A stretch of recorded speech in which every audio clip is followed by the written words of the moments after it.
WNST, Towson, Baltimore, and Baltimore positive. We're positively taking the Maryland Crab Cake Tour out on the road. We will be at State Fair on Thursday with Don Moeller and a bunch of guests before the 4th, and then after the 4th, we're going to be at Costas in Dundalk in the homeland next Thursday afternoon. It's all brought to you by the Maryland Lottery in conjunction with our friends at Goodwill and Window Nation, where you buy 2 and you get 2 free. They're putting my windows in next month. I'm looking forward to that. Keeping the skeeters out of here. We had a death in the Raven family and the Baltimore sports family, and it brings people together. And it's allowed me to reach back out to people that some of my favorite people. I was putting Purple Rain 1 together after the 30 for 30 visit a month ago. I sort of got inspired and thought, hey, people might want to read the book again because they were the greatest defense in the history of the game. We lost Goose last week in the middle of me doing all this, and Kim Herring's going to join us now. Kim was one of my real close bunkies back in the day, 20 years ago. We still stay in touch in the real world and actually run into each other randomly in Las Vegas from time to time. He joins us now to talk not just about Goose, but about the family and the alumni and everybody getting together. I'm assuming you knew about this 30 for 30 thing, right? ESPN's doing a big piece on this, brought a bunch of guys in. I thought everybody got paid till Marvin laughed at me. So they did not get paid, apparently. But nonetheless, they all came in. I paid my $40 and sat in the studio or the theater for 3 hours, and man, what y'all did was kind of amazing. 20 years later, and I know you know that, but I think there's going to be a second leg to this once this 30 for 30 comes out about what you were a part of, which, like the 72 Dolphins, are like one of those really, really special things. And losing Goose gives us a chance to talk about it, but this is the team's never going to be the same, huh? Yeah, I think the crazy thing about it is like, I think what Ray referenced, because I talked to Ray a while ago, was he just saw Goose for the 30 for 30. He was there.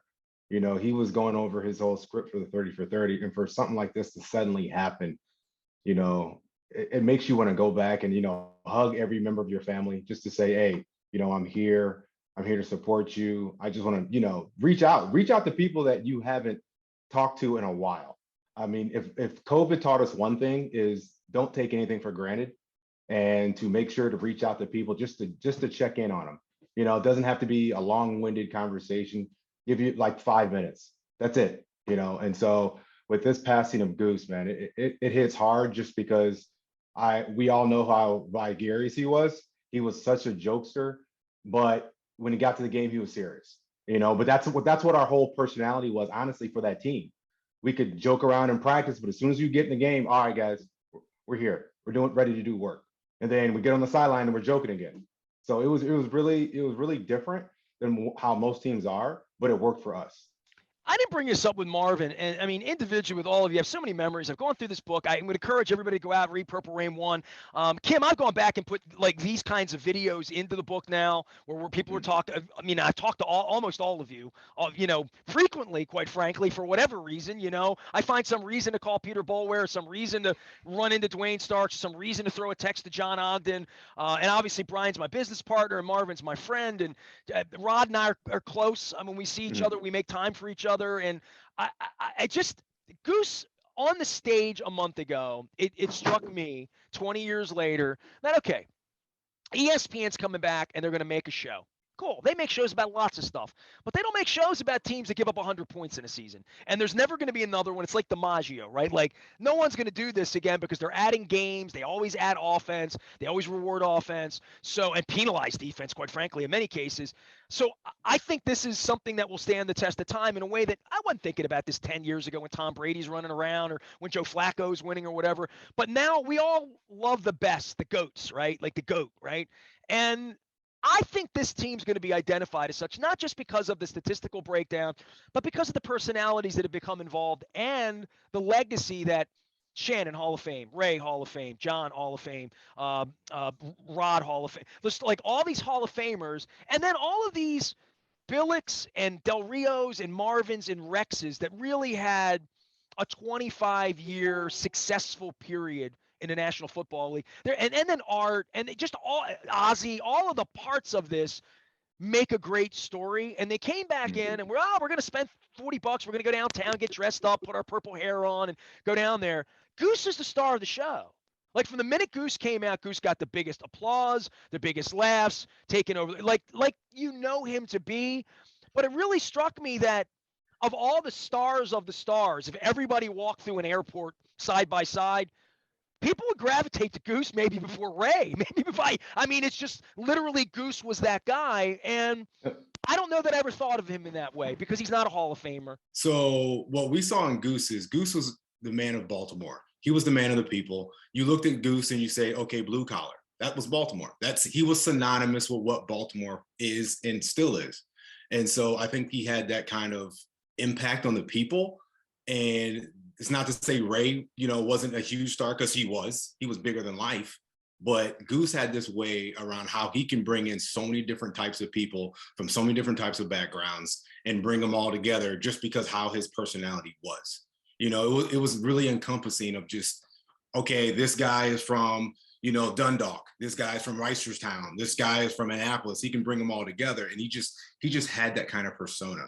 And so that was the thing about Goose that really resonated.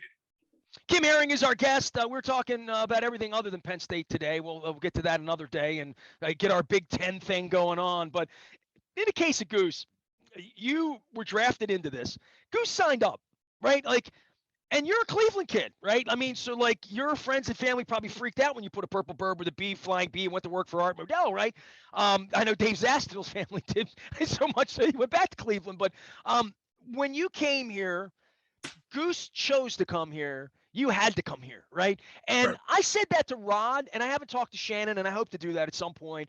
But the guys that signed up to come in, Brian even, now, I mean, it's about money, it's a job, it's career, it's all that. But Rod could have gone and played anywhere. I mean, Goose, maybe not anywhere, but loved Ted, and Ted loved him and brought him in.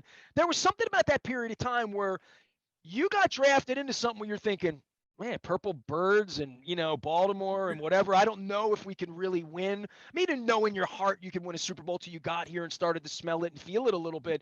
But Goose, from the minute he got here, I listened to the first interview we had, which, Kim, it was Goose, right? So I was a little afraid to just air it without re-editing it because there was always something wildly inappropriate said, right? But I'm like, nah, we're just going to put that on the radio. Whatever Goose said about me, whatever untoward thing he said, because I'm sure he said some things. I ran it, and when I went back and listened to part of it, it was very, very obvious that he really believed that this organization could win a championship. That when he came here, it wasn't just a contract, and I'm going to go 4-12, and we're going to stink, and I'm going to put 5 more years in. And in his case, it was, dude's got bad knees. You know what I mean? Dude's a little heavy, low, got bad knees. He's not going to make it. He played 5 more years, played 5 great years, won a Super Bowl. But you came in and got drafted. These other guys signed up. What did you think when you got here? First, I rarely even knew Baltimore had a team. Because, the franchise came back in 96, was their first draft year. I got drafted in 97. So I heard of the Ravens, but I'm like, they're so new. I didn't even know what to expect, but I knew Ozzie Newsome. I knew the name because I was in Cleveland. So I'm like, how bad could it be? The only thing I didn't like, I remember initially, thank God they've changed them since, was the uniforms. I was like, okay, what's up with the stripe and the ugly looking thing on the B? Well, it was the serif. It was the serif on the 2 and the 0 that you didn't like, right? Yeah, I was like, come on, guys, we got to do better with these uniforms. Because remember, I'm coming from Penn State, which is totally plain, bland, has no insignias on it, nothing. It was just. Well, they wore those jerseys in training camp before they had a team name, right? They made a football card with John Ogden and Ray Lewis with the white helmet and the black. Yeah. There is a chapter in my book called The Mean Machine. And the reason it was the Mean Machine is because that's what Marvin Lewis used to call the jerseys, because it looked like the longest yard. It looked just like Burt Reynolds' 1972 white. It looked like Penn State, right? Like a little bit, right? A little John Cappelletti looking, right? And they practiced in those jerseys. I went to one of those practices in April, right after the draft. In April of 96, they didn't have uniform. They didn't have colors. We didn't have a name. We had a name. We didn't have colors in the uniform. That's funny. And you came into this 11 months later, dude. No wonder it was a mess. Well, the thing about it is, though, you make this transition because you got to remember, we had March Abroad at the beginning. So I wasn't used to losing, coming from Penn State. I was like, I lost 5 games in college. So I don't know what's going on. You lost that many by Halloween the first year. Oh, yeah. Well, we were actually good in 97. We got off to a good start. But you also have to remember, 97, 98, we always started well. The first 8 games, we're like, okay, we're 3-5, 4-4, we're great. All of a sudden, we lose like 7 in a row. We lost a number in a row. I remember we even tied one versus the Eagles, and I was like, a tie? It's like kissing my sister. I'm like, this is ridiculous. So I think the tide changed when Siragusa and those guys came in '99. And, you know, for us to actually go 8-8, that was a win for us. I thought that was a win because we never had a non-losing season. So it was definitely something that's, you know, changed the scope of the game. And then, but going to trying to think we're going to be in the Super Bowl the year after, I mean, that's a little far-fetched. I'm to be honest, in my opinion. Yeah, I mean, I don't know that I was sitting around at the barn in 1999 with you 2 years in, and you were always coming out to our events and doing stuff. And I have all these old pictures of you and I and Wally Richardson and different people that you sat in on the show with.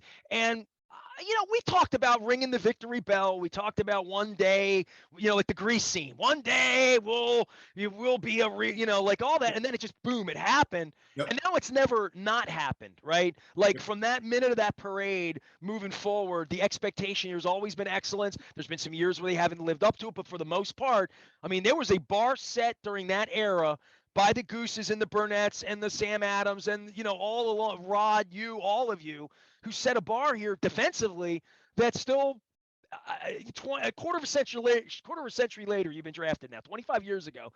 That's what it is, but nobody thought of us as a winner in 98, 99, and that's why it's fascinating to me the people that did sign up that wanted to win believe they saw. Buck Showalter, when he came here, said pile diver, you know, a baseball pile diver, that somehow, some way these guys came here believing it wasn't a paycheck, that it was a chance to win a Super Bowl with Art Modell. And when did you believe? I believed, honestly, the first game of the season.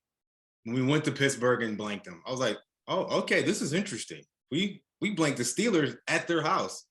And then I think when we beat Jacksonville that next week, because remember, we've never beaten Jacksonville, ever. And we beat them at home with the Shannon Sharp catch over the middle for the, you know, to win the game. And I was like, oh crap, this could happen. Because that was like an AFL game, man. It was like last score is going to win in that one, right? Yeah. And Super Bowl, like I said, Super Bowl was never in my mind, but I'm like, oh yeah, we can go to the playoffs. I'm like, there's no doubt we can go to the playoffs. I was like, we can go 8-8 with the team we had the year before, and we have a lot more confidence this year. We can go to the playoffs. That's a given. It's just a question of how far can we go.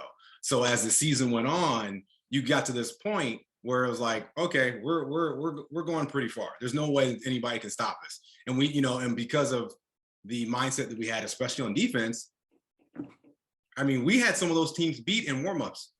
That's just how it was. You could tell. We just had some of these teams beat in warmups. And well, some of them didn't have quarterback, and some of them did. And but for that year, and when you talk about the defense every week needed to be a shutout, and like all of that went into it, I think back about it in the middle of it, and that month where you didn't score a touchdown or whatever. So much of the narrative or the theme, and it's not the theme of Purple Rain 1, but I'm sure when the 30 for 30 gets a hold of this, it's going to be they didn't score a touchdown for a month. There was a black quarterback and a white quarterback, and neither were very good. And the coach was the Mr. Offense, and you know, the offensive genius, and they had all these defensive players, and the defense and the offense didn't fight, and they got along, and they made it work, and that's going to be the story. But I don't remember that October in not scoring for a month, that it was about strife or not strife. It was just more about like, let's win the next game. I was in those locker rooms 3 days a week. It wasn't, you know, anybody pointing at Trent or pointing at Tony Banks or this versus that. There was none of that, but I'm not shocked by that given the people around there. I mean, Rod Woodson and Shannon Sharp aren't going to point fingers at each other. They're just not. They're not those kind of people. Yep. And it's funny because one of the biggest themes, I remember Ray saying this every week during that time. If they don't score, they don't win. Meaning, we don't care what the offense does. If they don't score, we can win 3-0. All right, cool. We won at the end of the day. It doesn't say what you score. You know, this wasn't a popularity contest of how many points you scored. It just wasn't. It was about, did we win the game? Yeah, okay, cool. Let's go to the next. And that's just the way it was. So it was all about what we were trying to do and what the man next to you was going to do. It wasn't about, oh, the offense isn't scoring, the defense is doing all the work. No, a team is a team, a win is a win, and you just take one and keep moving to the next week. That's just how it was. Jim Herring is here. He is a Super Bowl 35 champion. Almost won another Super Bowl with those St. Louis Rams back in the day. They don't even have a franchise anymore out there. He joins us now. I would like to let you plug Clear, and you're like, no. I worked there 5 years. I want you to plug what's on your shirt there, because my wife's a 2-time cancer survivor. Mhm. You have the Remission Foundation, Yes. and I looked at it, said Remission, and I'm like, oh, remission. It must be a cancer thing, huh? Yeah, it's a cancer thing, but a coworker of mine, I've been really supporting his foundation for the last 3 years. He's got an event August 1st in New Jersey. And, like yourself, cancer really hits hard. My mom had it. She had breast cancer. And unfortunately, she passed away a month ago from dementia. But my dad right now has stage 4 prostate cancer. So this is something that's, really in my heart. I really, kind of worry about it, but also in the same sense, I also take the onus of knowing that, my family that I do have is still here. I hug them every day. I mean, because I talk to my dad like 3 times a week. So it's nothing new. I've always been that way, me and my father. So this foundation is really great. It's really good for the families and kids and, loved ones. So if you can come out, support, it's called Remission Foundation. Come out, like I said, support and, go from there. Kim Herring, last thing before we let you go, and this isn't on Goose, but more to you and to your place in the world. I ran into you 9 months ago in Las Vegas in front of the Ravens game, and you're doing your thing. It was 148 degrees, but Yes. we took a picture, we managed. What does it mean to you all the 20 years later when you start losing teammates and creepy guys like me from the radio call you all these years later, and now you got to do video and talking about rear view mirror to some degree, right? This isn't the windshield, right? When you talk to your kids about it, when people come up and say, oh, you're the Kim Herring from the football, from the Penn State, from the wherever, right? There is that part of you that you always wonder when we're kids together what it's going to look like 20 years later. I remember being on the Hummer with Flynn in the parade, and he looked at me, tears in his eyes. I got the video camera. I got the video tape now, by the way, so you can watch the parade anytime you want out on YouTube. And he said to me, man, they're never going to forget this, are they? We're going to be able to come back here 20, 30 years from now, and we'll always have won this. And I thought to him, yeah, it's like the 58 Colts for me and my parents, the 66 Orioles, like those legacy things. But what do you think about when you think about it? Do you ever look at your ring? I'm just fanboying here with you, man. Oh my God. Honestly, I can probably be the worst sports fan, I think, in the United States, just because I don't talk about it a lot, just because, I love what we did. I really do. It's just my personality. You know what it is? My personality. So like that was part of my life, and I love that part of my life, and I'll look back at it. But then it's like, man, I got other parts of my life. My kids are so active. Like I literally just took my daughter to school 3 days ago. She started college today. So it's like I got a lot. And you won in a football game 21 years ago. Has nothing to do with exactly. Exactly. But the one thing I can say is it's always going to be there. I'm always proud of that moment. I'm always proud of that season. I'm always proud of that. Honestly, my 4 years in Baltimore, just because I told my wife all the time, I'm like, out of my 10-year career, those 4 years were the best years of my life. I was like, because they made my other 6 easy. My other 6 years in the league were, come on, I was on a Cincinnati team, but oof, man, right. We struggled. We struggled. Yeah. So it really made you appreciate what you had in Baltimore. Like, man, if I could have stayed, but as you know, it's a business. It is what it is. And it all worked out for everybody. Baltimore got another title, so I got to play in another Super Bowl. But I think it's for my kids. They actually see what I've done. And so I don't reflect on it as much as my family does, especially my kids, because I can actually show my kids, hey, your dad actually did something with himself. Look, you know what I'm saying? Because my kids only had one daughter when I was playing. All my other kids were born after. So you know how that is when you have kids, you're like, hey, your dad was pretty good.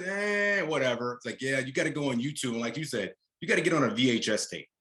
My stuff is not on digital. Okay, so you're going to have to relax. I saw the funniest meme yesterday, and I want to poop upon the Dallas Cowboys because it was, hey, I was looking at old Super Bowl films, and it was like the Eagles on a DVD, the Patriots on a DVD, and the Cowboys was on VHS. So there's a kick in the balls for the Cowboys. Kim Herring is here. I don't know why I did that, just because I saw it on the internet yesterday. Hey, man, love you. Appreciate you. Stay safe. Keep doing great work for the remission folks and clear folks and your family. And I'm sorry that I promise, I'm not the guy that calls you only when people die, right? I mean, like we Oh, I can get get it. together Oh, any other time, anytime we do. But I do hope that they bring more folks back. As a Ravens fan, as someone that's here from the beginning, it's always good to see the alums come back for whatever, halls of justice, walls of fame, rings of honor, reunion events, whatever it is. It's a lot better than what this is, for sure. Appreciate you, man. All right, man. I'll yell back when the 30 for 30 comes back. We'll see if we like it or not. How about that? Awesome. See Awesome. That would be great. If it's honorable and on the level or not. Kim Herring, number 20 in the program, and the last number 20 before the next number 20, and there won't be any more number 20s with Ed Reed around. He joins us here. I am Nestor. We are WNST, AM 1570, Towson, Baltimore, discussing the life and times and laughs. Impossible to talk about Tony Siragusa without smiling, so we are. We are BaltimorePositive.com.